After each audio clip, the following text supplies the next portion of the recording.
Good evening. Welcome. Welcome, everyone.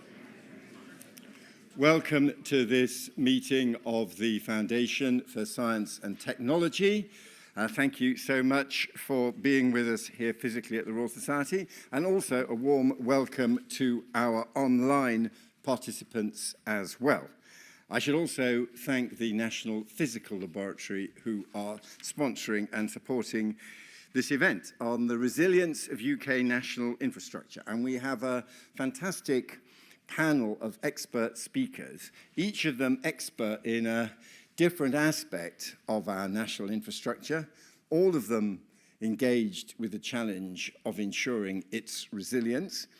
It wouldn't be in keeping with the spirit of the FST if at the end of this evening we all leave in a state of generalized panic about everything being under threat. So as well as having experts on threat, I hope the framing of our discussion will also be considering the things we can do to ensure resilience and tackle that threat. I had the privilege of serving on the House of Lords committee led by James Arbuthnot, Lord Arbuthnot, on resilience, and know that a lot can be done, but it requires coordinated and determined government action in partnership with regulators and utilities and others. Let me introduce our first speaker, Dr. Deborah Petterson. She is Director of Resilience and Emergency Management at the National Energy System Operator. So she is absolutely focused on securing reliability and resilience in the UK's energy system. Deborah, over to you.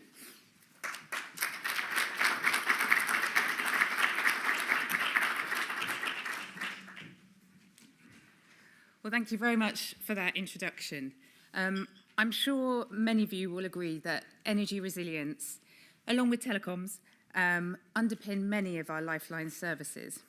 On the 18th of November, the UK government announced the development of an energy resilience strategy, but that was from a chain of events that started on the 20th of March. So I want you just for a moment to bear with me and to imagine this. It's midnight. Maybe you're in bed, and there's smoke, dark smoke, and there's no light.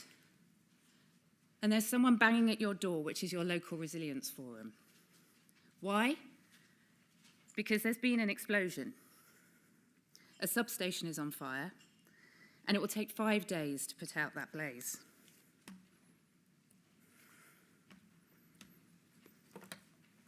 That was a reality for 127 people on the 20th of March last year in West London. You may have read the stories of the 200,000 to 300,000 travellers who missed weddings, missed graduations. Maybe you had a plane affected. But 70,000 homes and businesses lost power. Schools, hospitals, libraries, GPs, the tube, railway, traffic lights, even blue light services lost some of their comms. And it happened at midnight. Now imagine if it had happened at midday. Imagine being on the school run or an airport full of people. That substation was not classified as critical national infrastructure because it isn't critical to the safe running of our energy system. And I want you to hold that thought because tonight I've been asked to speak to you about infrastructure, its resilience. But first of all, I want to take the opportunity to introduce NESO. You'll be forgiven for not knowing who NESO is. We are the National Energy System Operator. We're a new public body. We've only been around for a year. We've been created to have a whole system view. We are operationally independent of government, so whilst we are of government, we are not in government. This means we're independent, we're free of commercial interest, and we are the bridge between government and industry. I'm the Director of Whole Energy System Resilience. We have a duty for the security and resilience of the whole energy system. We provide advice and analysis on any risk that might impact any part of the system. We need to provide insights that can improve the security and resilience of the system. Resilience is no longer just about bouncing back and recovering. It's about anticipating, adapting, thriving. So we look to understand all risks, to mitigate and prepare, ensuring there's enough energy, that industry is ready for the coming season, that industry is ready for a bad day. We exercise, whether it's storms or cyber attacks. And in extremis, I have the restoration engineers who plan how to restore the system after a national power outage. But key, first of all, is do we have enough energy? Fundamental tenet of resilience. Resource adequacy. Weather is now our fuel. But what about the grey, still, cold day? Our recent report into the gas security of supply showed we have an emerging risk in 5 years' time, and the government immediately responded by putting out a consultation with industry on how to mitigate this to ensure we have enough unabated gas in the short term. Climate change. We work from a day ahead to 50 years ahead because most energy infrastructure will last decades. As we decarbonise, weather becomes our fuel. It is the cornerstone of our clean energy future. But it's also inherently variable. Adaptation is a strategic imperative. Heat waves strain our grid. Storms and fires damage our infrastructure. Cold snaps drive up demand. And when there are storms, industry has to step up and respond. We're also in a heightened few years of space weather. Solar flares, coronal mass ejections that produce electric fields on our Earth's surface that can damage energy assets. So NESO have worked with industry to develop new protocols on how to manage this. And then there's also malicious threat. I'm sure we are going to talk in our panel later about this in much more detail, but when I'm in Europe, it is clear our European partners are preparing for conflict. Our newspapers have reported activity in the North Sea, with the HMS Iron Duke tracking 25 Russian ships in the past year alone. Drone incursions across Europe have affected our colleagues in Denmark and Belgium in trying to join us for meetings. The National Cybersecurity Centre says ransomware is an immediate and disruptive cyber threat. NESO's own security team is acutely aware of how adverse hostile states would like to place people in our control room. 57% of UK CNI has experienced a supply chain incident, and in telco and energy together we saw hybrid attacks on the Polish energy system only last month. In terms of physical sabotage, Berlin had large chunks power knocked out due to fire. And of course, AI, the tools that are making our work much easier, is also making the work of the adversary much easier. So my final slide is back to that Heathrow point. So NESO has one power, and that is to request information on anything that might affect detrimentally the energy system. We produced a set of recommendations asked by the Secretary of State for DESNZ, with insights not only to what happened at Heathrow, but also how could we improve the resilience of all critical national infrastructure? And we produced those recommendations. And in November, the government has accepted them all with an action plan along the implementation. But for me, the really important thing is when we published that at the end of June, energy industry set up task forces to implement them, but so did aviation, and so did rail, and so did some of my colleagues in cybersecurity. Heathrow showed we're living in a time of compounded risk. This incident illustrated really some of the real complexity of our resilience issues. Heathrow only had safety requirements. It had to get every plane on the ground, and therefore it only needed 2 hours resilience. Heathrow has no requirement to stay open and to have a continuity of service, even if that's what society expected. Heathrow thought they had guaranteed power, because in a lifetime they hadn't had an interruption to it.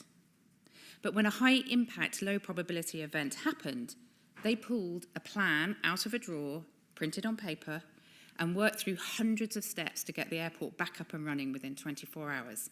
How many of us can look at our own businesses and say in that event we would be able to do that smoothly? TfL, Transport for London, also had a plan. They have a different expectation on continuity of service. They had everything back up and running in 30 minutes. And the data centres locally didn't skip a beat. They had resilience, but obviously much simpler setup. NATS, the air traffic control tower at the centre of Heathrow, that had 10 to 17 days resilience. because they know that they have to take control of the skies way beyond anything that involves clearing ours. So we then go to National Grid. National Grid runs the transmission system, but it doesn't deal with the end customer. It doesn't know whether it has a corner shop or Heathrow, depending on it. National Grid hadn't looked at compounded risks on their sites. So they hadn't featured how one transformer fire might affect the other transformers. So all of this leads to no shared understanding of what resilience meant in North Hyde for all the customers around there. So it brings us to, what is the societal expectation of resilience? What does that mean for government as it defines those standards? And what does it mean for industry that needs to deliver it? And I'm sure I'm going to be exploring those issues with my other speakers. Thank you.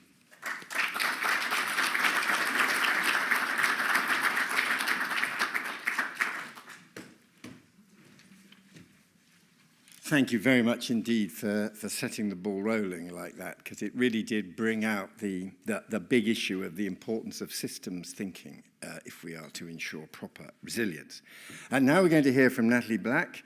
She joined Ofcom in 2024 as Group Director for Communications and Networks and Executive Board member. Before that, she'd had a distinguished career in various parts of the civil service. I remember her as a Trade Commissioner for Asia Pacific. She was also Deputy Head of the No. 10 Policy Unit and has considerable experience in cybersecurity, having led the National Cybersecurity Programme as Deputy Director and then Director of the Office in the Cabinet Office. So it's very good of Natalie to be with us. Over to you.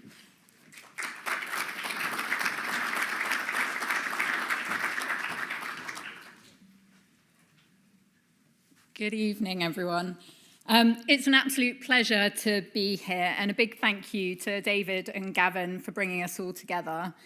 If the FST's job is to make sure you have a sleepless night tonight, my job, I think, is to inject some urgency. Now, the irony is not lost on me, coming from a regulator. That might not be what you expect, but I think it's fundamentally necessary. At the end of the day, resilience is not a luxury. It's the quiet, unseen foundation that keeps our country moving. When a single software error in a mobile operator's core network can lead to nationwide disruption for individuals and businesses, and a subsea cable fault can leave island communities cut off for days, our vulnerabilities snap into focus. These moments expose a simple truth. Our world is interconnected, interdependent, and more fragile than it appears. As David mentioned, I used to live in Asia, and I describe it like living in the future. Geopolitics was very real, climate change was very real, digital adoption was sky high. And so resilience was part of the national psyche. It was a core part of the national strategy, and it was genuinely something that everyone worried about, from the top down and the bottom up. And that's what I want to argue. I want to argue that resilience is now central to national security, economic stability, and most importantly, public trust. In the UK, Ofcom's research shows just how embedded communications have become in everyday life. 95% of adults are online, relying on digital connectivity for banking, work, healthcare, education, entertainment, you name it. Our society is stitched together by fast, reliable networks. And when those networks fail, the impacts are immediate and serious. The economic fallout is enormous now. Downtime, lost productivity, expensive recovery, and cascading supply chain disruption. We've all seen the high-profile recent cases, whether that's the Marks & Spencer's breach that cost them over £300 million, or, of course, Jaguar Land Rover's attack, which was labelled the costliest cyber attack in UK history at close to £2 billion for the British economy. But socially, the consequences can cut just as deep.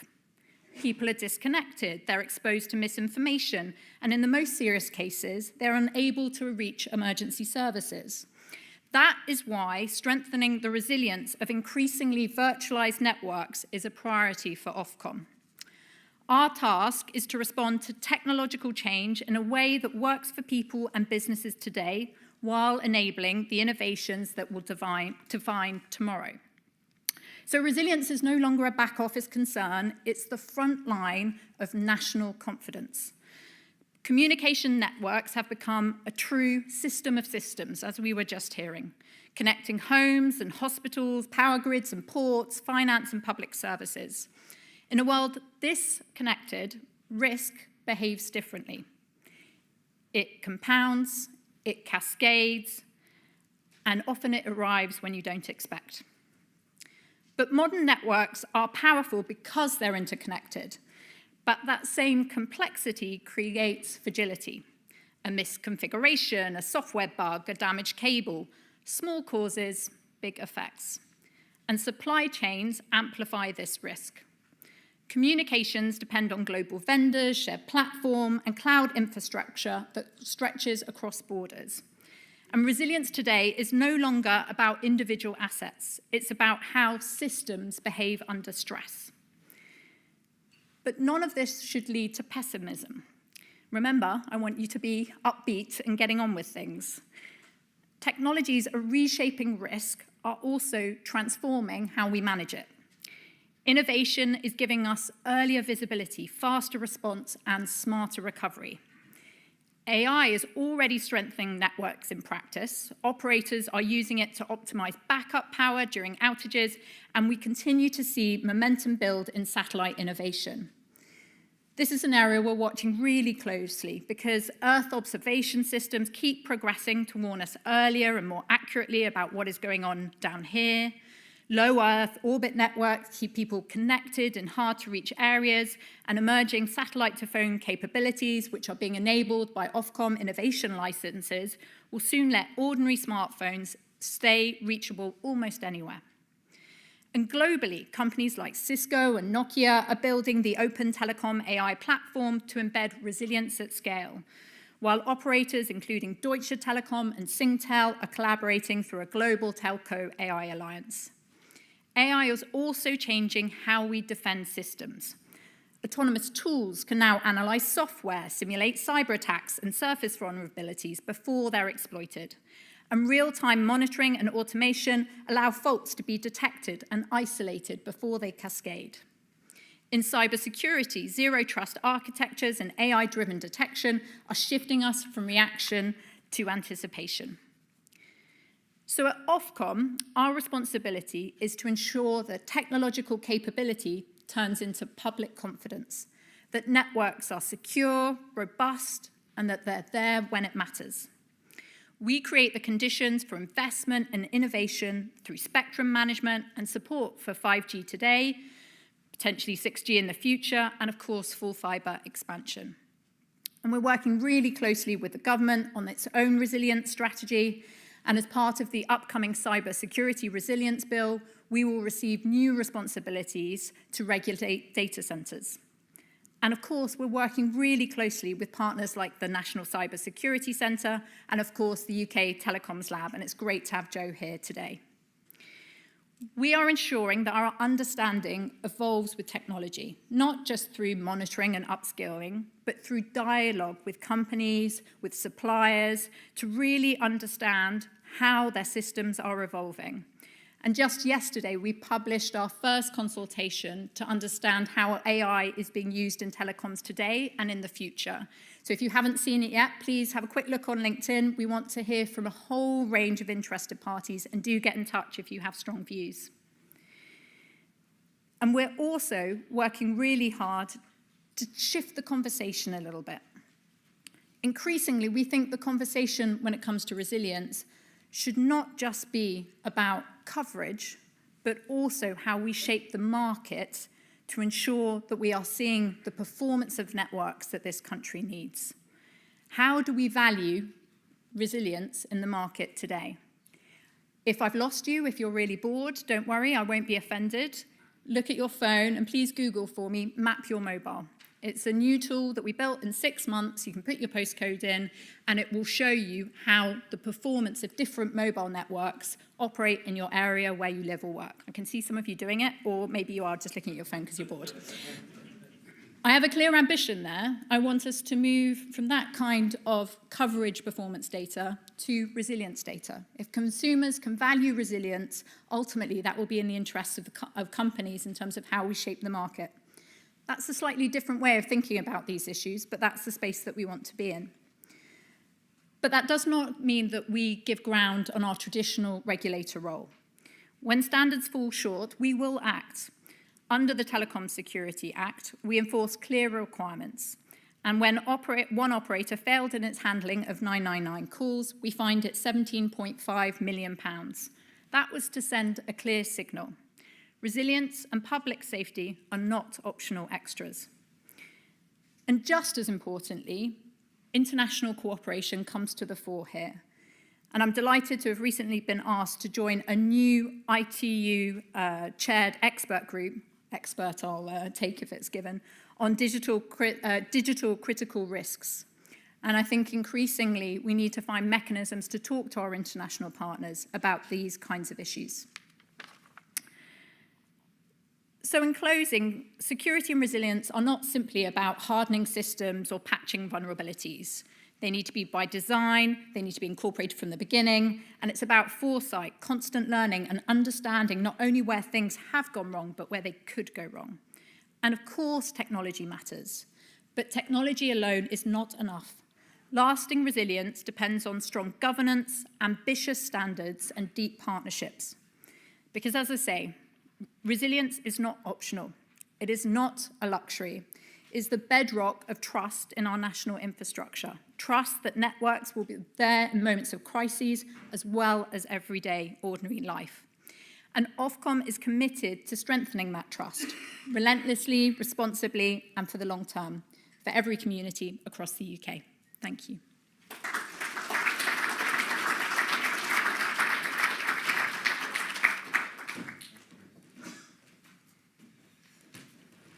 Thank you very much indeed, Natalie, for that perspective from the Ofcom angle. We're now going to hear from Blythe Crawford, CBE, who recently left the RAF as an Air Commodore. His service ranged from Baghdad to the Ukraine, so he has practical experience of resilience in a military context. He has recently joined Tiberius Aerospace as Director Grail, where he will be focusing on partnerships, including with government, in the quest for resilient national defence and security. Blythe, over to you.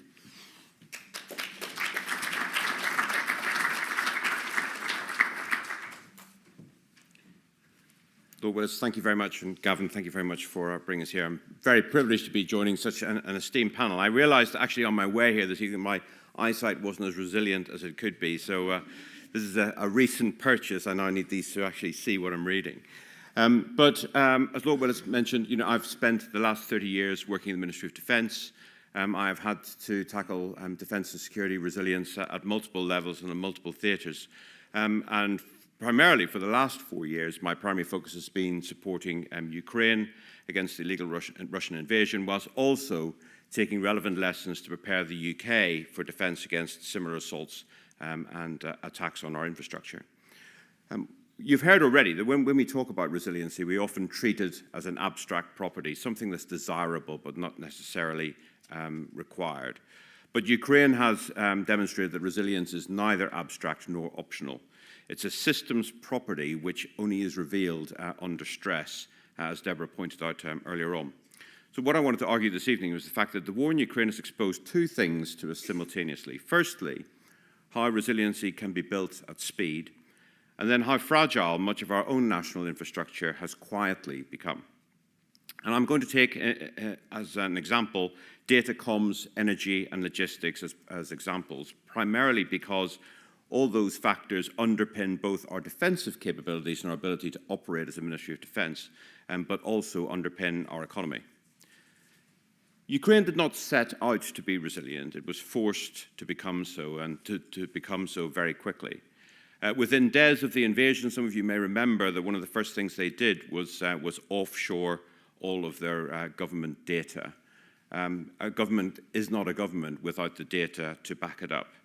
And that decision preserved continuity of government and economic activity, something that we should be considering here.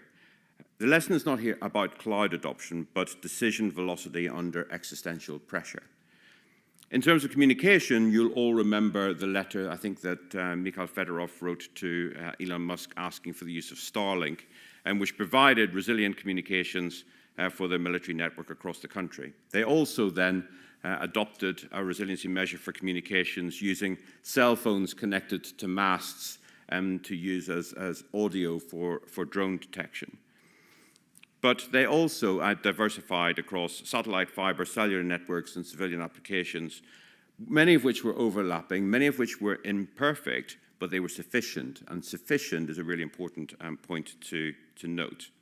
The design principle was not invulnerability, but graceful degradation. In terms of energy, they had a different problem because there was no way they could defend all of the energy sites they had across the country. And it's been particularly instructive for ourselves. You know, the objective was not to prevent attacks. This was impossible, given the number of attacks across the wider country, but to survive them, which meant rapid repair capability, grid islanding where feasible, local generation of energy, and an acceptance that an intermittent service was preferable to a systemic collapse. In short, Ukraine had designed itself for recovery rather than resistance. And then finally, on logistics and defense capability, we've all seen the sort of rise of the drone in Ukraine, and the supply chain supporting that initiative became very fraught very early on in the conflict. What we saw was how they leveraged other industrial sectors to build defense capacity. Furniture manufacturers who were laser cutting wardrobes one week pivoted to cutting drone profiles the week later. So how do we leverage excess capacity across our industrial base in times of crisis for one sector to support another? Here, resilience was organizational as much as it was technical. So in the examples that I've given, resilience in this context is not simply robustness. It's a combination of robustness, redundancy, and recoverability across technical, organizational, and human systems. So what has happened to us in the West over time? If Ukraine has showed us how resilience emerges under pressure, the West, I would argue, illustrates how fragility accumulates quietly during peacetime. If we look at how we manage our data in the UK today, it's generally held in data centers in the middle of cities, and we've concentrated those data centers in urban environments which are optimized for cost and latency rather than survivability. Physical security and geopolitical risk have become secondary considerations in that regard. On communications, our reliance on GPS is prevalent. You know, my 14-year-old was very surprised to see that when we recently visited the Eastern Mediterranean, I managed to run 15 kilometers in 4 minutes. Although when he looked at my Strava, it was straight out into the Mediterranean and back again. But GPS jamming is prevalent all across Eastern Europe at the moment and across the Eastern Mediterranean.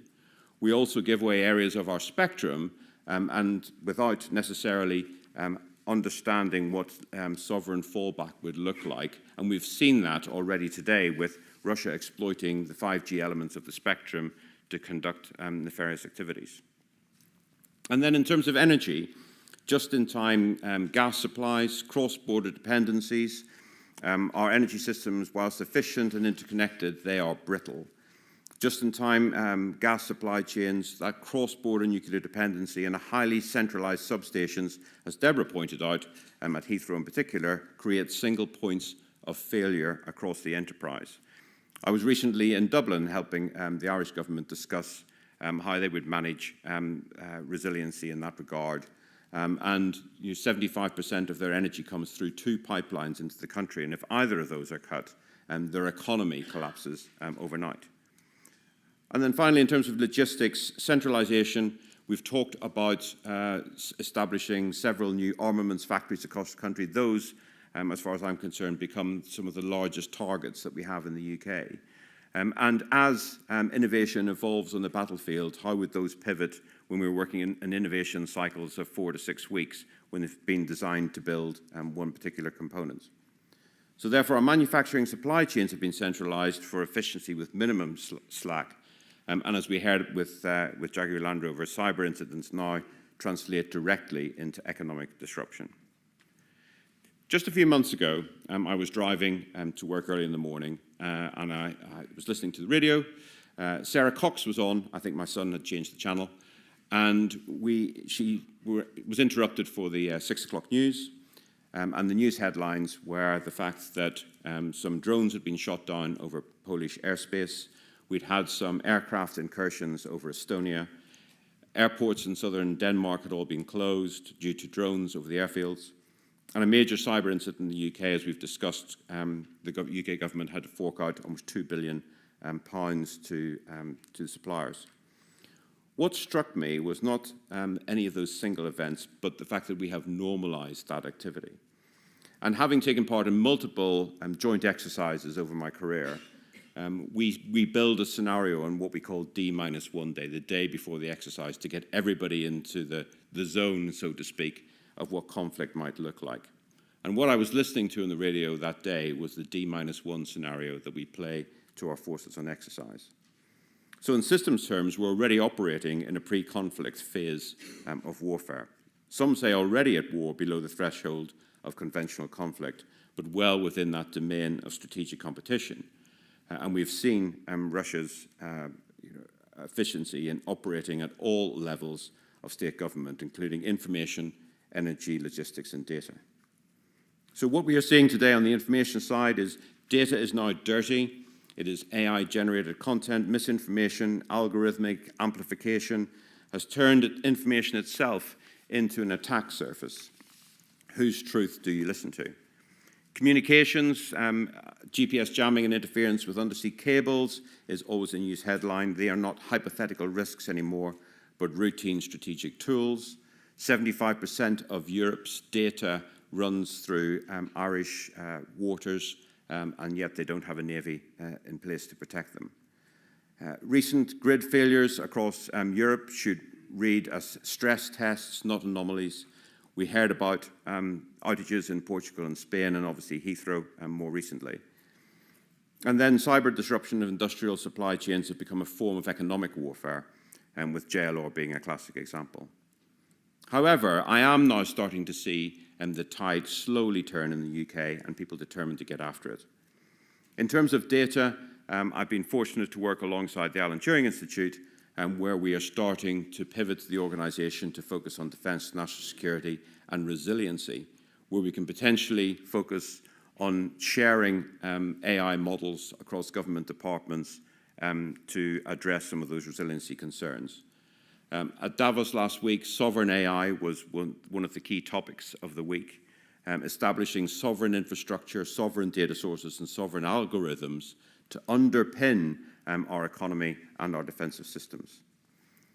In terms of communications, we are looking at diversification. We are now starting to address protection of undersea cables and deploying the Navy as such to do that.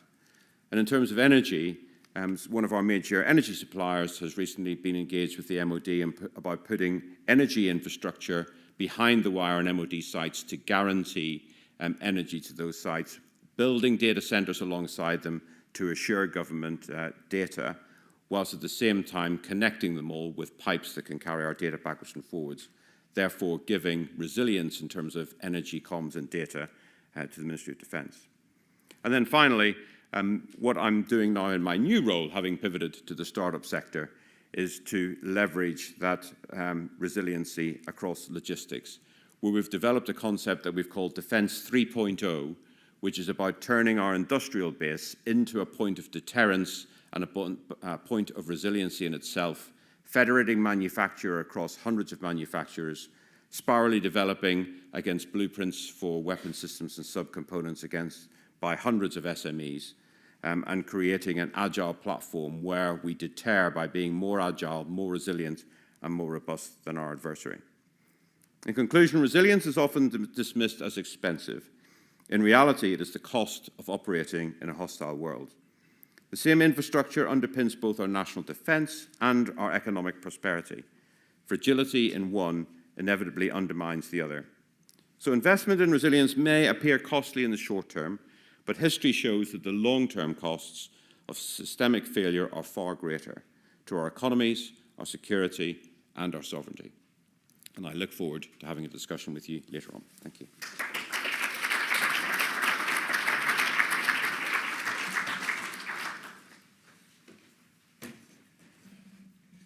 Great, thank you for another really important perspective on resilience and security. We now turn to Joanna Cavan, who was the Director of Strategy and Delivery at DCIT. She is now the Managing Director of the UK Telecoms Lab, and that delivers world-class security research and testing to secure the technology that underpins our security. So, Joanna, over to you.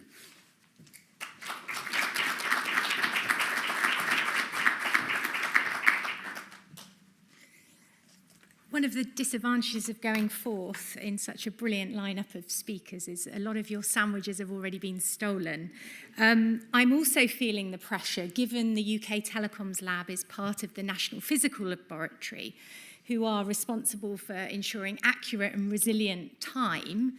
I'm feeling the pressure too to make sure that I keep to my time slot tonight. But it's great to be here to talk about telecoms or connectivity, because that's at the heart really of this discussion on resilience. Telecoms is the connective tissue of all sectors. As Deb's alluded to, energy systems rely on telecoms for monitoring and control. As Blythe has talked about, telecoms is critical for our defence.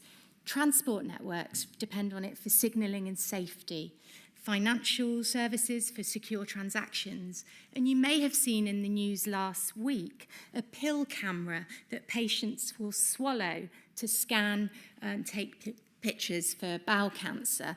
That is enabled by 5G mobile connectivity.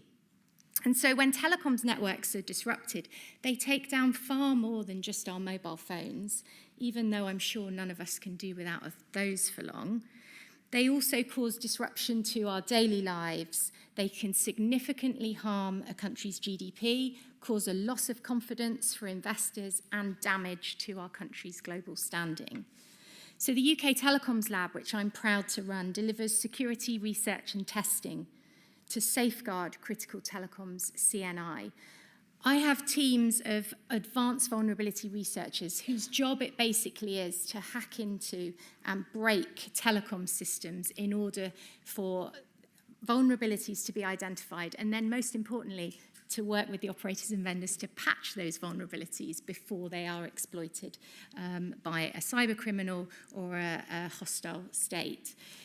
My advanced vulnerability researchers talk about their work as not a science, but an art, because they actually have to think like an attacker in order to be successful, and they have to think how someone would try and break into and attack a system.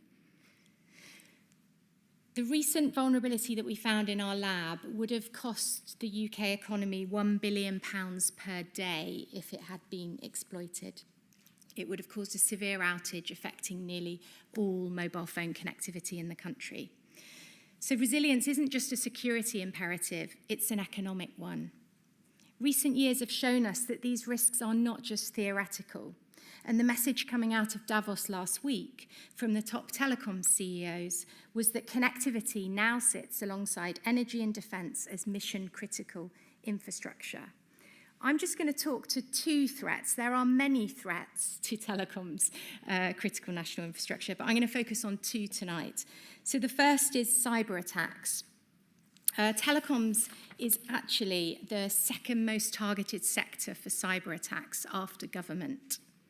We've seen large-scale cyber attacks disrupt mobile and fixed-line operators. In fact, in my first week in the job in Luxembourg, the company Post Luxembourg was subject to an attack that took out their 4G and 5G mobile networks for more than 3 hours, leaving people unable to make calls, access banking, but also significantly because the 2G fallback system got overwhelmed, people were unable to call the emergency services. Imagine not being able to call the emergency services when you needed help. So you can imagine my relief on my first week in the job that that wasn't happening in the UK. But we do constantly think about how we would respond in such a scenario. In other examples, attackers have gained persistent access to telecoms networks. For example, Salt Typhoon, which is the long-term and persistent Chinese state-sponsored attack. That compromised telecoms companies worldwide and was used for cyber espionage. And in conflict zones, as Blythe has talked about, telecoms infrastructure has been targeted both physically and digitally.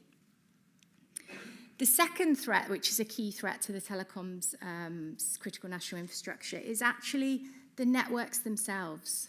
So the complexity of modern telecoms networks today is a threat in its own right. They are vast, they are distributed, they are global.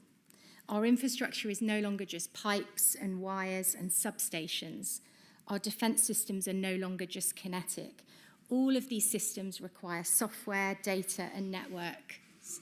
And in order to keep software, data, and networks online and secure, that requires a multitude of different skills.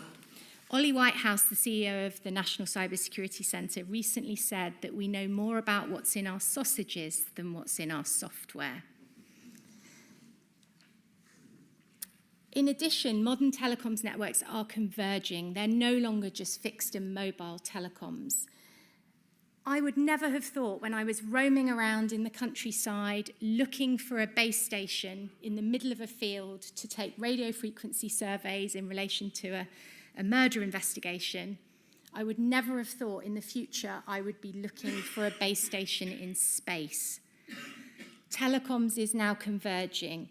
Satellite is being used already in the UK to improve coverage in not spots. We're seeing a lot of telecoms operators using public cloud.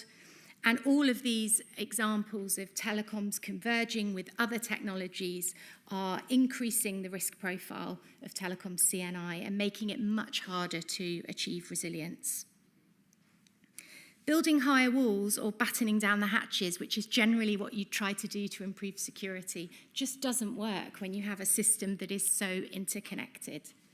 And that's why the work that we do at the UK Telecoms Lab is so important. Our advanced vulnerability research identifies vulnerabilities in the technologies deployed in today's networks and gets them patched before they're exploited. Because we're independent and we're 100% funded by government, we don't have the same commercial pressures. So our testing actually complements the testing that the operators and the vendors do.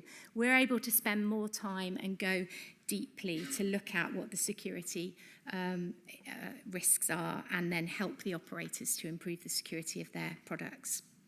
Natalie talked a bit tonight about technology being a force for good, and actually we're seeing lots of examples where technology is helping to improve security and resilience. For example, how AI and automation will play an increasing role in threat detection in networks, adopting zero trust architectures, etc.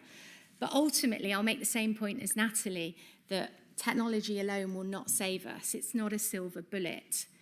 And the very technology that has the ability to improve our security and resilience also has the ability to increase the threat if it's not deployed safely. So I'd advocate for two things.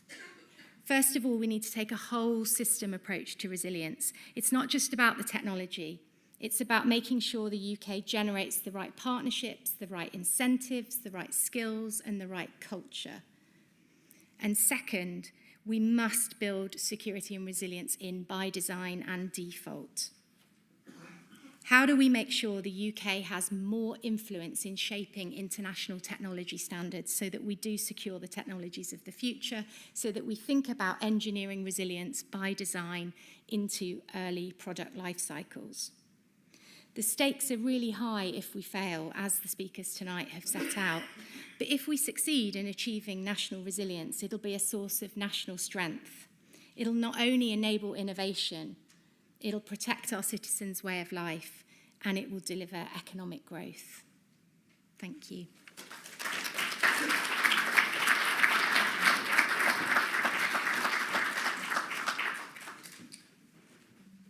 Thank you very much, Joanna. A very interesting theme emerging of how AI, the role that AI plays, both in some ways helping and in others making us more vulnerable.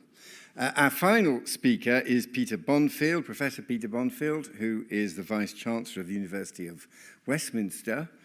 He's had a very varied career. I remember when he was chief executive of the BRE Group, focusing on research and standards and safety in the built environment.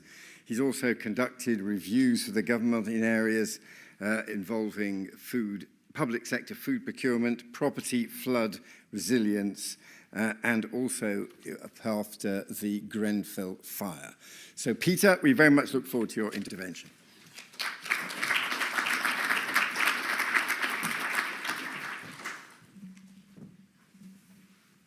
Hello.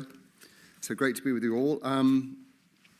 So I've done a number of these independent reviews for the government when there's been a problem, and when basically to solve the problem or to make progress towards solving the problem, you need an array of different people to work together in concert to help things be better. And as Lord Willetts said, I've done that in a number of areas: forest and woodlands, food procurement, flood resilience, energy efficiency, Grenfell just after the fire, procurement of everything post-Brexit for the government, one or two of these things. And the one I want to talk to you tonight about is one published about 3 months ago. It's called FloodReady. And the climate has changed. And actually, you'll read on the news today about Storm Chandra that's impacted the west of England and other places. And you will read stories of people who have been flooded. And in fact, in terms of context, I did my first review of this 9 years ago when, Natalie, you talked about urgency. Like 9 years ago, nobody had really thought about how you make your property resilient to flooding. There weren't standards in place. It was quite a gentle environment where there wasn't a lot of pressure. However, the weather has changed. And if you look at the latest NAFRA, Environment Agency flood risk, you'll see that in this audience here, if you go about 5 rows back and distributed it, somebody here will have been flooded or will be flooded. Okay? And if you go about another 15 years down the line, if you go back a couple of rows further, about 1 in 4 of you are at risk of flooding, if you haven't been already. So this is a real problem. And like many of my reviews, if it's the food poor or the fuel poor or the building safety poor, it's always the poorest fifth of our society, the most impacted. So I start mine by thinking about humans. So if your property is flooded, then water comes in. It's not just water either, because we have a drainage system that connects sewage with water. So often the stuff you get in your house is not just clean water, it has things floating in it that smell revolting. It comes into your property, and everything below a certain level is then ruined. Carpets, skirting boards, paint, photographs and other things you might have lost. When that happens, repairing your property, whether it's a business or a home, involves a lot of time and money to replace. You have to replace a lot of materials that are inherently not waterproof. On average, you're out of your home for a few months. And then when you go back to your home, if you have insurance, the premium will have shot up, or the excess you have to pay if it's flooded again is huge. Now, for many of you in the room, you might be able to afford that and cope with that. But for many other people, it makes living untenable and makes the most vulnerable suffer the most. So that's a problem. And when we talk about flooding, often again, when you see the news or you hear stories of it, you see seas coming over defences, or you'll see riverbanks bursting and torrents of water coming down. That absolutely happens, and there are more risks of that, and you see that all around the world. And not only does that cause damage, but of course that has a massive impact on life safety. People can die in floods, we see that. So that's a really, really important part of the system. But there's another part of the system which is about the inherent resilience you bring into your property, so that if you are flooded, then you can recover very quickly, go back to living and not have disadvantage. So my review looked at property flood resilience, and actually it came about because the current minister, Emma Hardy, I met in shadow. She's really keen and genuinely wants to do her very best as floods minister to protect society from flooding. Anyway, so I ended up getting commissioned to do this independent review through the Environment Agency to look at this problem. And if you look at the UK at the moment, about 6.7 million, which is about 1 in 5-ish properties, is at risk of flooding. And of that, more than 4 million, more like 4.5 million, is at risk of surface water flooding. So not the stuff you see on television. It's water that might come from the road or run off from a hill. It's not a torrent. It comes and it goes in your house to sort of these sorts of depths. Comes through the door and goes around your house, swells your plasterboard, makes the kitchen units go like wet Weetabix, ruins things. Getting it out and replacing it is difficult and costly. And before, the insurance industry worked on a like-for-like replacement. So they come in, strip everything out, put things back in. But then, of course, the next time it's flooded, because it's like-for-like, the very same materials are used. So the next time it's flooded, you have the same pain and misery, but this time the householder might not be able to afford the problem or not. So what we've looked at in this work, if I can make this work, is this is my plan that's published. What we've looked at, these basic things. So the first thing is, how do you resist water going in? It's very practical. So you can have doors, flood doors, that stop water going in. You know, most of your properties will have air bricks below the damp-proof membrane to get ventilation under the floor. They're a wonderful exit point or entry point for water, so you need to cover air bricks. Toilets, when water's coming through, are a great place to get water inside the home. Anyway, basically, there are a whole array of practical measures that you can take that stop water going into the home. Then if water does go in the home, ideally what you want is you want to have materials that are water resilient. So they don't need replacing afterwards. They can be washed out, dried out, and gone to living again without replacement. So that's another key part of it. So they recover very quickly. And the other thing we want to do is to reduce the risk of surface water flooding. So the key thing I've learned with all these reviews I've done is what helps most is if you think about the system and you get together all the people for whom that is a clear goal they want to aim at and they have some interest in doing something about it, and then you team them together to set clear actions that deliver that. So that's what we're aiming at, and it's part of the system of all these other measures that make a difference. So brought together a leadership team, so mortgage lenders. So if you're a mortgage lender here, then one of the 5 top risk mortgage lenders now have on mortgage default and devaluing of properties is flooding. We brought insurers in because insurers still have to do quite a lot about making sure homes are repaired in the way that manage their risks and where insurance premiums are set at levels that reflect that.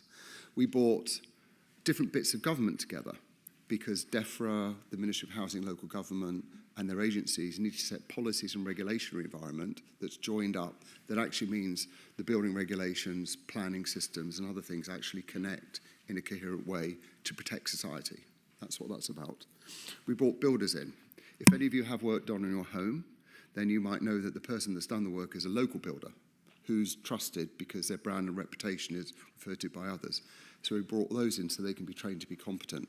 National house builders, housing associations for whom they own these assets, do-it-yourself providers who distribute the products, product manufacturers who make products that are properly certified that actually work and be trusted in the home, and then a huge amount on people.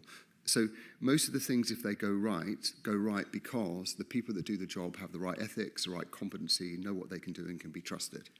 Things go wrong when rogues and charlatans or people who aren't doing the proper job are allowed into the marketplace to do things that aren't trusted. So working with the Royal Institute of Chartered Surveyors, architects, setting up registers of properly competent and trained people is a solution. And the activists, many volunteers, many people who help out in flooding are all part of the movement. Anyway, this is part of the group. These are the priorities that I've just described, and the outcome is set out in this report that has 22 recommendations. It has, all of them are allocated to part of that group I've mentioned. Minister Hardy has a flood resilient group that works across government that's delivering those actions. And so we progress, we make impact. And if any of you are living in a flood risk area, I commend the report. Right? But more I commend the information places. So, for example, we have a floodmobile that is out on the road and will be at those properties that are being flooded now, so the householders are able to act. Anyway, there you go. Thank you very much.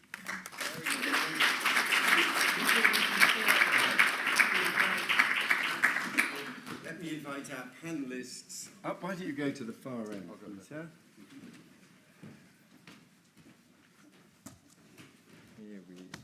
just squeeze that in there. Let me get everyone else in here. Brilliant. Good.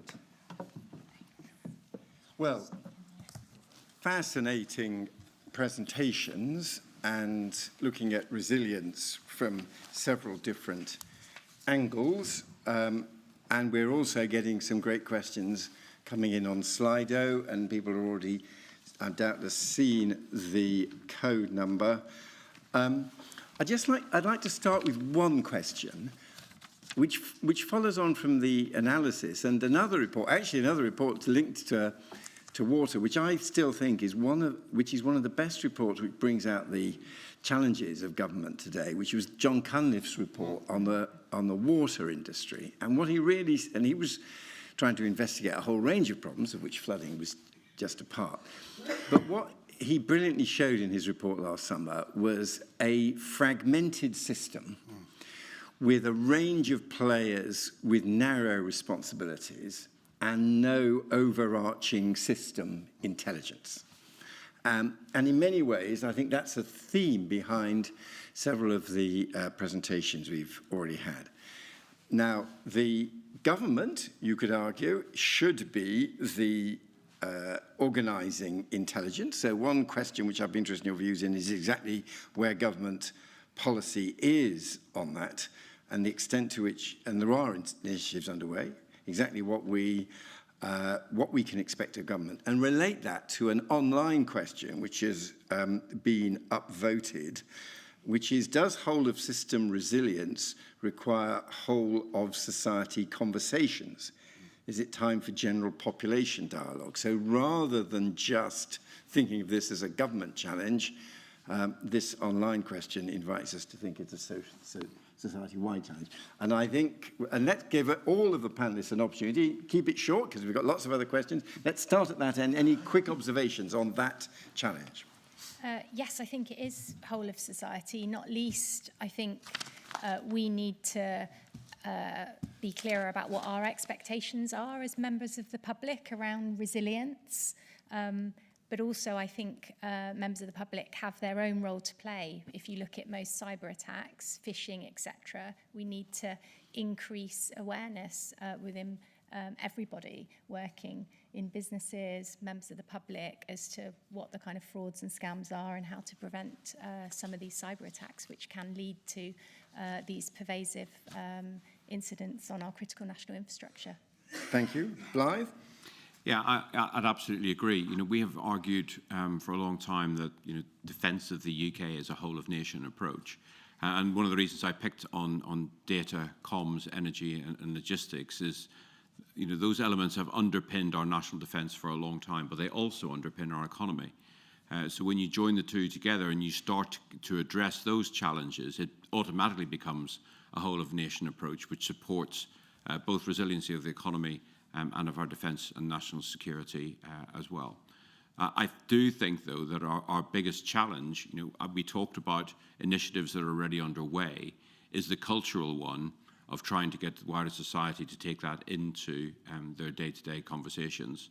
And in engagements I've had with Scandinavians, Finland being my sort of favourite Scandinavian country in terms of resilience, and that conversation is very live today. And Natalie, especially given your role in the past inside government, inside Number 10, and you're strongly connected, give us your assessment also of how the government's resilience work is now proceeding. So you won't be surprised that I think there's a very important role for government to continue, as it always has, through the Civil Contingency Secretariat, to coordinate national response. And certainly with the upcoming Cyber Security Resilience Bill, which is expanding the responsibilities on a whole range of regulators to be more activist in this space. There's a lot of pros to that, but it's also a lot of cons, particularly from a business point of view. And I think it's going to be very important for DCIT and others to make sure that there is that coordination, because particularly of times of stress, as we've been hearing about, that's the last thing you need, lack of clarity about responsibility and ownership. The only point I would add is I think the world has fundamentally changed, and that's a difficult challenge for the government. The days of the fact that they used to own most of the infrastructure, or at least be on first name terms with the CEO would be able to call them up.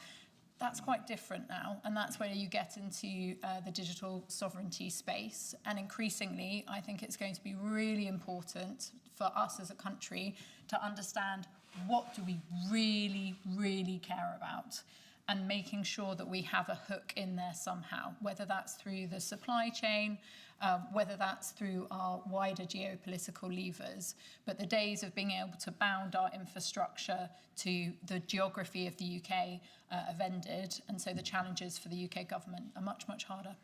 Thank you. Joanna, and then Peter, and then we will turn to the physical audience before we go online. Joanna. So, yes, I do think societal resilience is really important.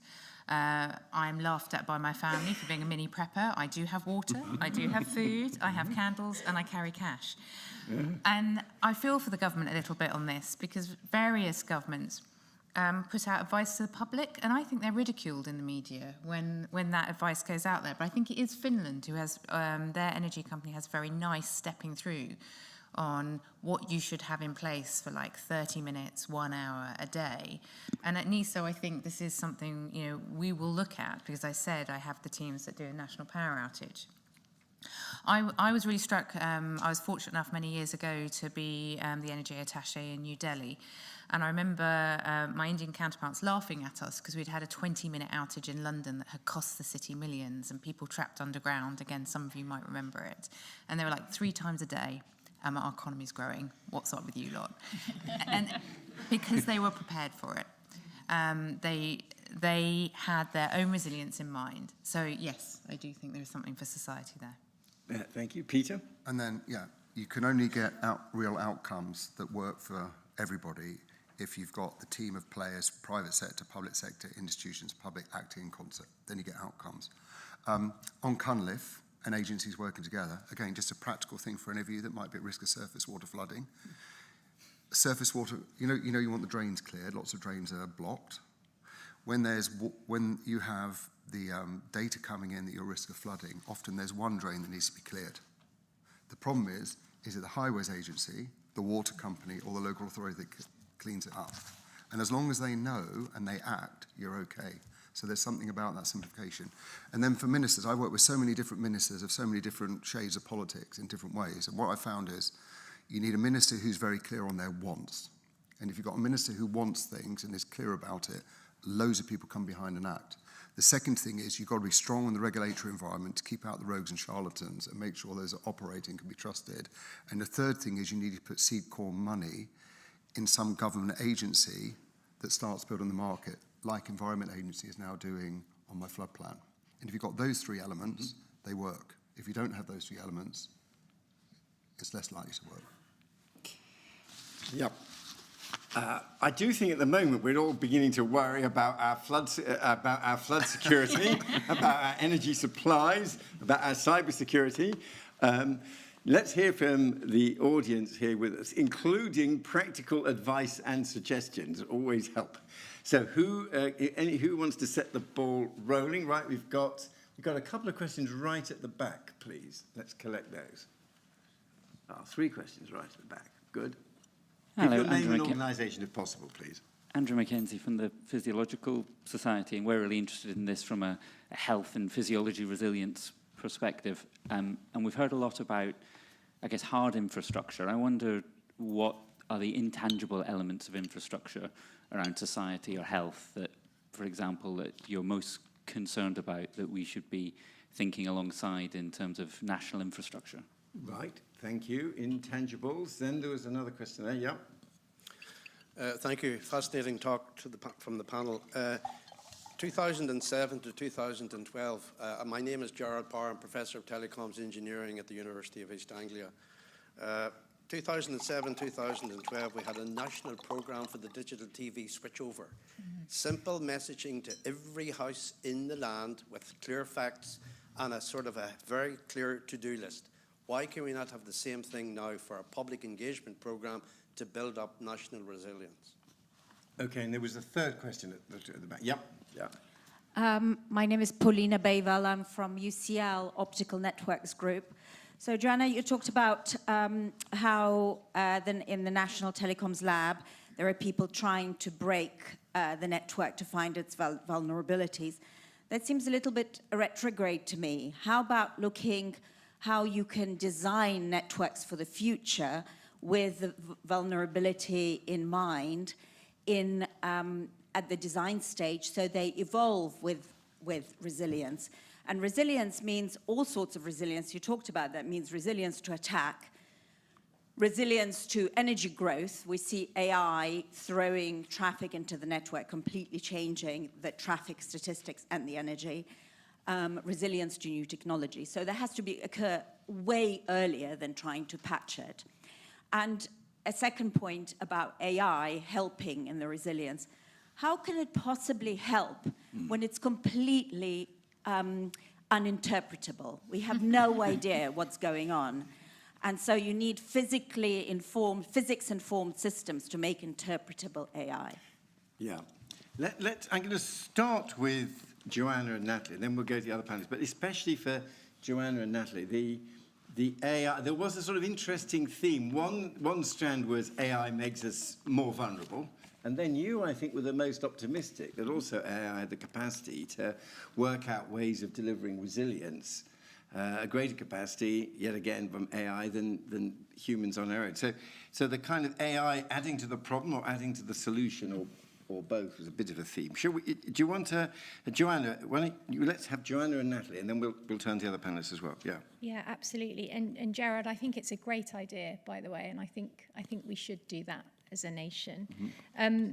Pauline, on the advanced vulnerability research, yes, you're right. That is one of our tools in our toolbox, if you like, at the UK Telecoms lab. But we're also doing standard industry security testing, and we're working with vendors and to make sure security is built in by design and default. And also we are looking to put out more and more observations to help to influence and shape the technologies of tomorrow. So we are kind of engineering security by design into products, because we need to do both. And good to me would be we're out of business as a lab. Because there is no need for any advanced vulnerability research, but we will see where we get to. And then on the AI, I think we're already seeing it being used to automate and identify threats at speed and anomaly detection. But you're right, we do need to make sure it's explainable and that we are not, we are aware where it is being used in the operation of our network and how it's working and what the potential consequences are. But I think it can be a useful tool in some of those areas. And is your overall assessment, NPL, that our telecoms infrastructure is becoming more secure or less secure?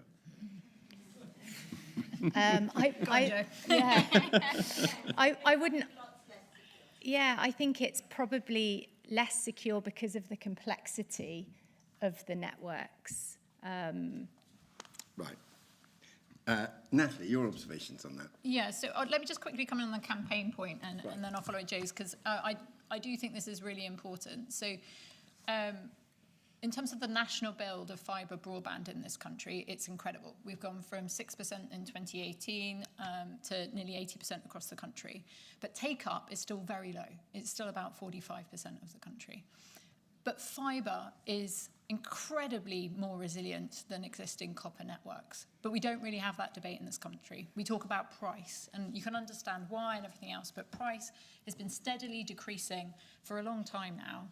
And if we're serious about really driving take-up of a more resilient broadband network which supports SMEs up and down the country, big companies, et cetera, then we do need to get into this space. And it's something we haven't collectively done yet. So as you can tell, I am very enthusiastic for us to find ways to do that. On the AI side, yeah, look, I am a tech optimist naturally, which again is a bit odd maybe as a regulator. So I am a bit split personality. But I also think we have to be realistic about what is happening here. Being in a regulator at the moment is tricky. And it's intellectually very challenging, because what we are regulating is fundamentally changing, number one. But also the how is getting more complex. And we need to be honest with ourselves that asking for requests for information, simple Excel spreadsheets about are you doing this and are you doing that? What is that really telling you about what is going on in networks? And I don't think we should leave the opportunities of AI just to the bad guys, to put it very simplistically. There are opportunities to leverage AI to better understand what is going on in our networks. I completely agree with you. We've got to work out how to audit our AI agents, particularly if that's the mechanism that we go down, more effectively and more of a transparent way. But let's be part of that discussion now, rather than let it be shaped by others, and then as regulators come along 10 years later and say, actually, we think you should do this, this, and this. So it's a big open space. I think no one actually knows what the answer is, but personally, I think if we are going to really be part of the game in terms of understanding what is going on in our networks, then you need regulators who understand these tools, who are actively trying to shape them, rather than pretending it's not happening. But the fact is the genie is out of the box. Very interesting. Let's get some other perspectives, Deborah, and especially, of course, from the energy side. Yeah, so firstly, on the government campaign piece. So often I hear called like CNI needs to make sure it's resilient. It needs to understand its interdependencies. Not all CNI is told it is CNI. CNI is secret. And maybe some adversaries own our CNI and we don't really want them to know it's CNI.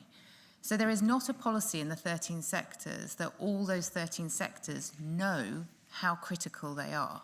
Therefore, asking them to take responsibility for their resilience is not really feasible. The other thing that strikes me as we think about government campaign is what is our resilience building for?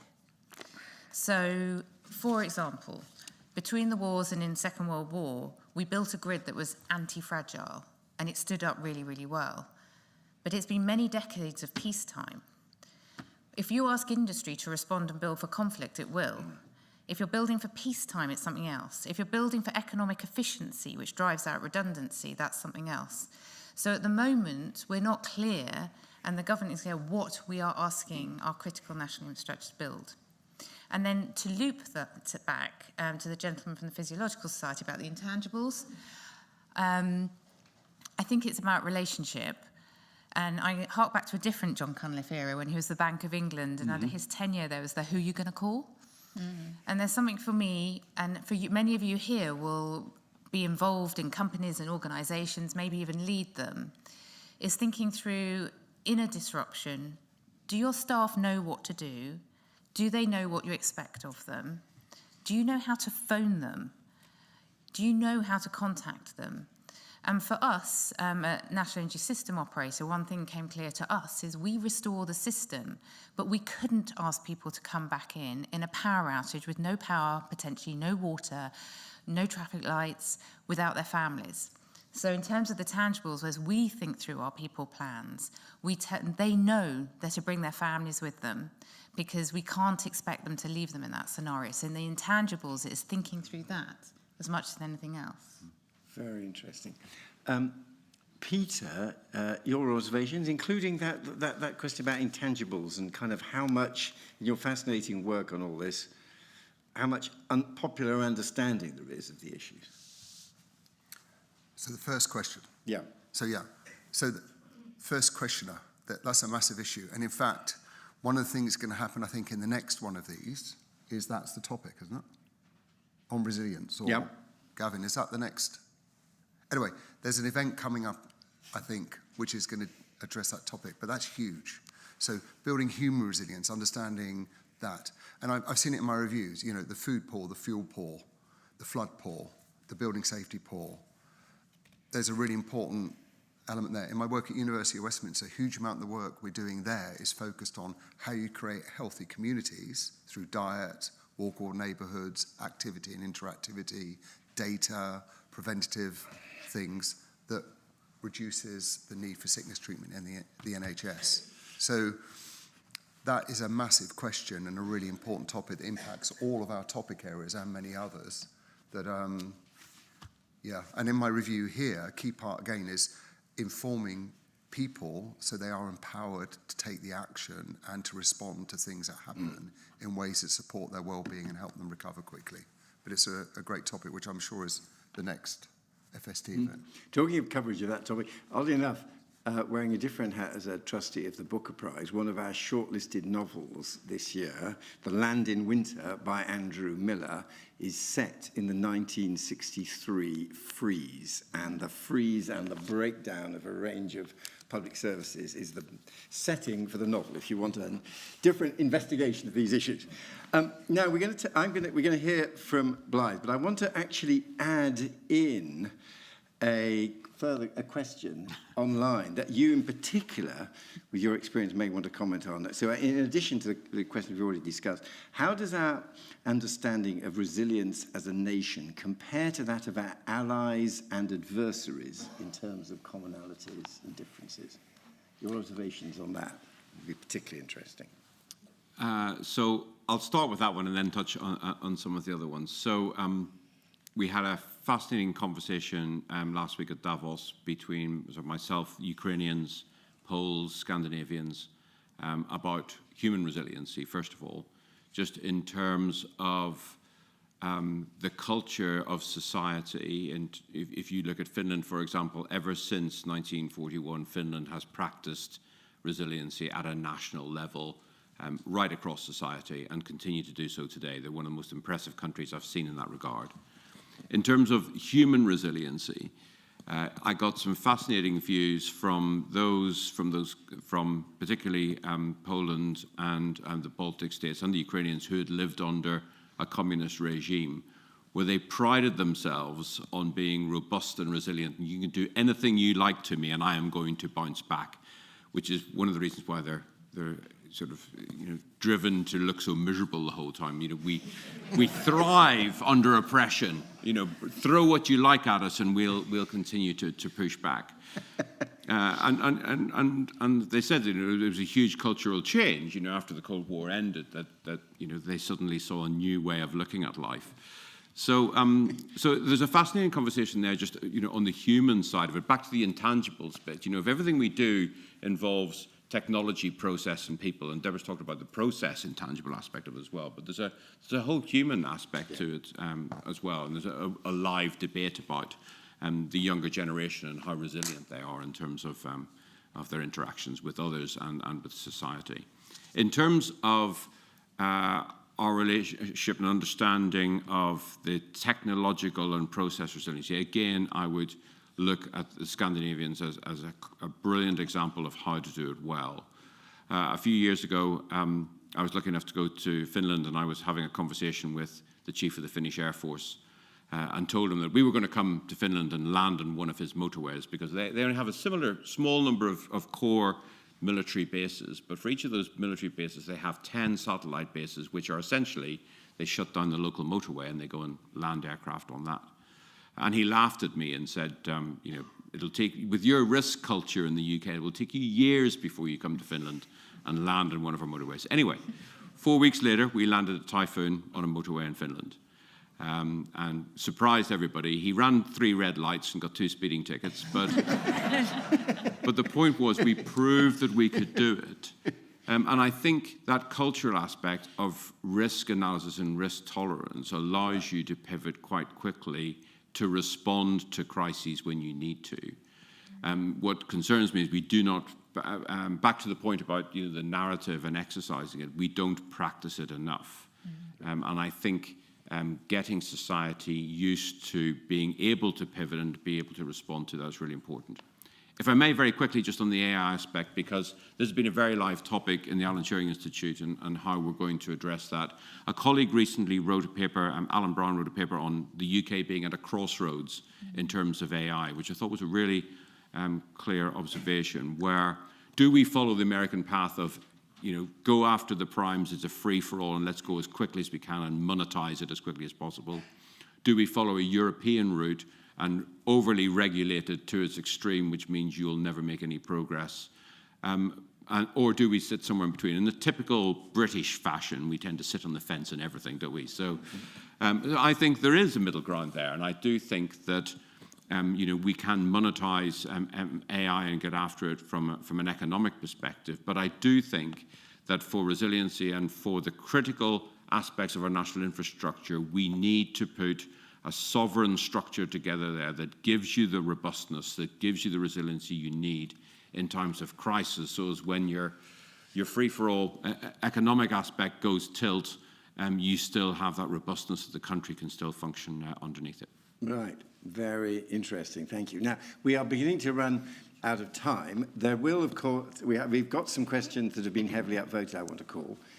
We will have an opportunity over dinner for people here who are staying to cover your questions then. Is there any person in the hall bursting with a question who's not staying for dinner?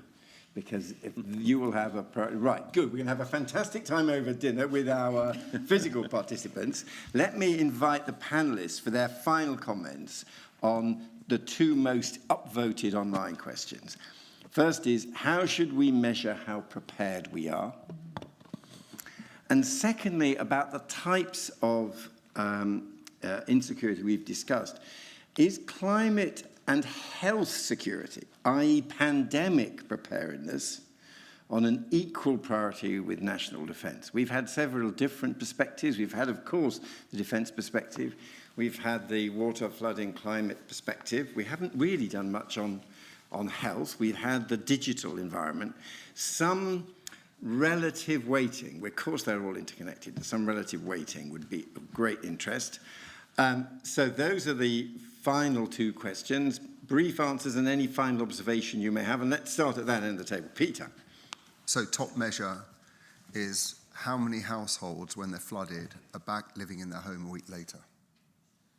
Right. How's that? Very straightforward. Yep. We can measure that. Yep. In my former constituency of Havant, where we still have a house, we're by the coast. We had flooding 9 months ago, and most of them aren't back yet. Yeah. So that's a very good challenge to set.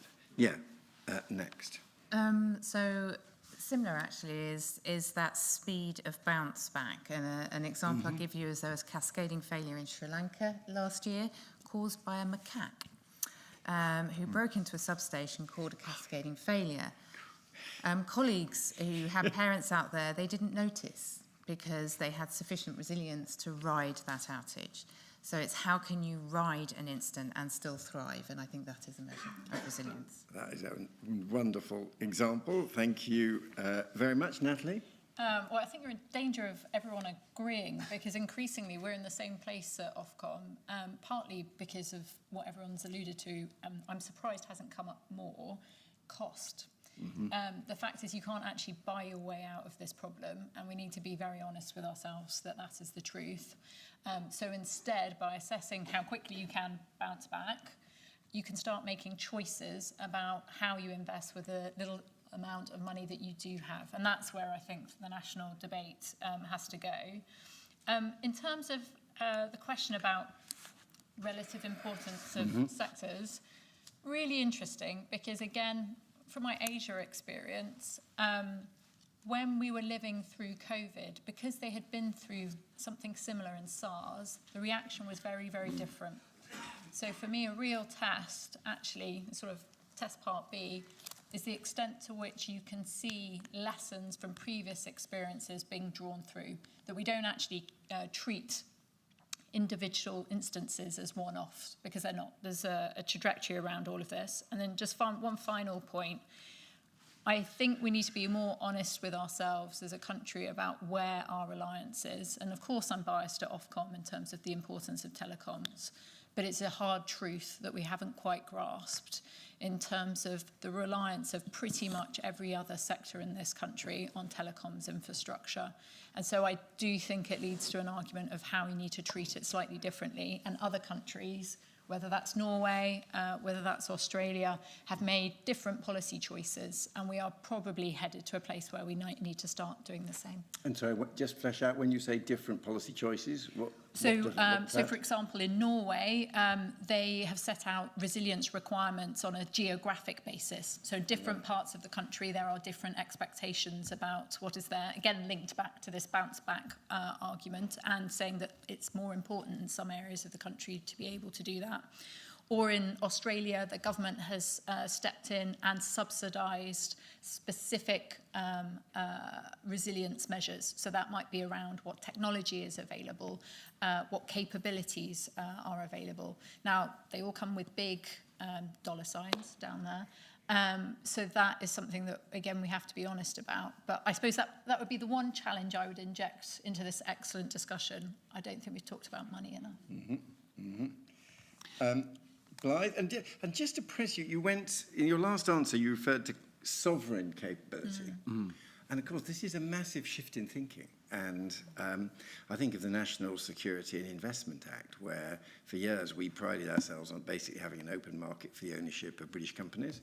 And with surprising little controversy, this legislation was brought through by the last Conservative government that totally reversed that, said any overseas takeovers need to be looked at from a security perspective.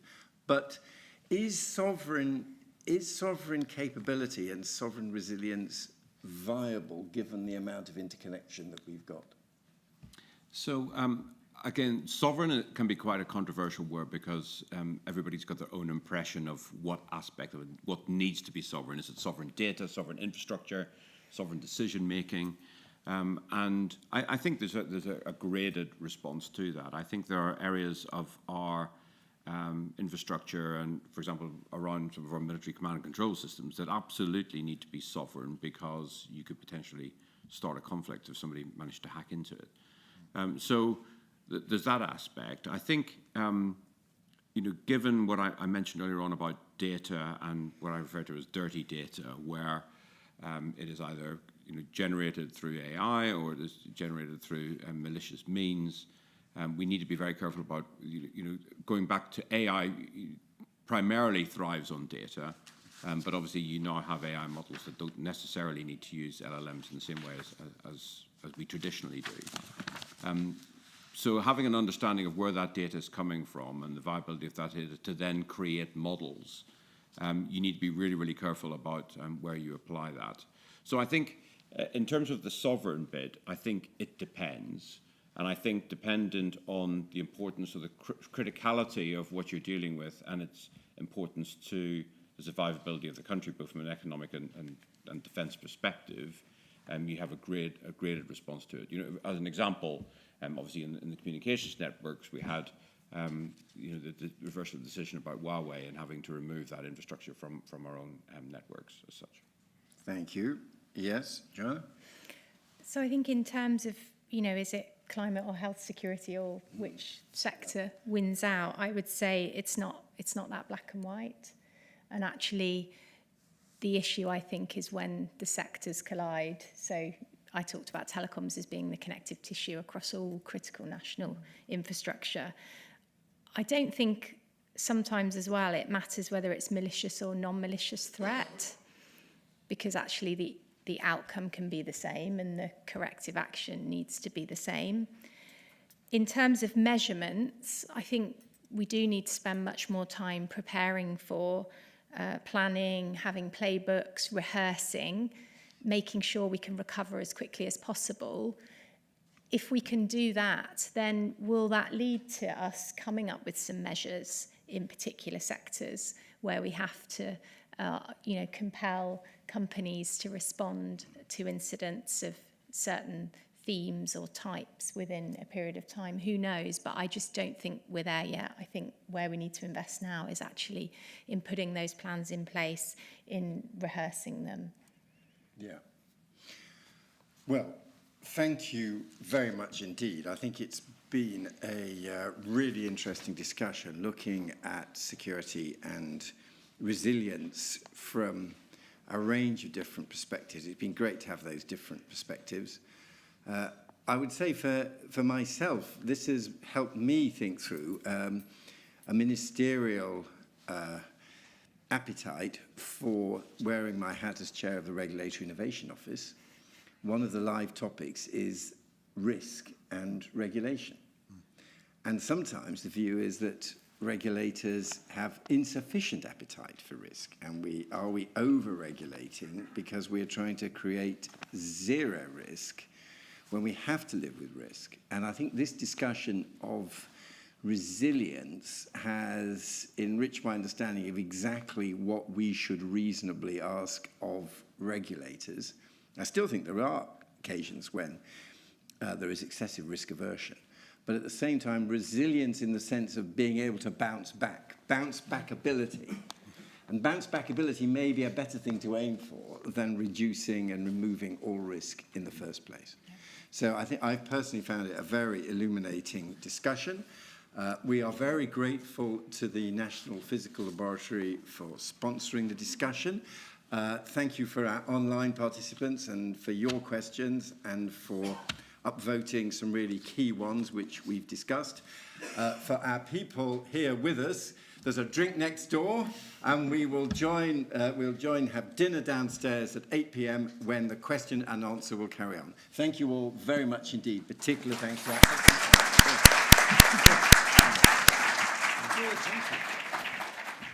Yeah. Can I just say, one or two people haven't been able to turn up for dinner this evening. So if anyone's not signed up for dinner but is tempted to join us, there will be some food for you if you'd like to do that. So just go downstairs. And Thanks. also, I should have said something in answer to Peter's earlier comment. Our next event is related. Our next event, 25th of February, enhancing the UK's preparedness and resilience to climate change. So it's climate change next on the 25th of February. Thank you all. Yeah. Thank you very much. No, thank you.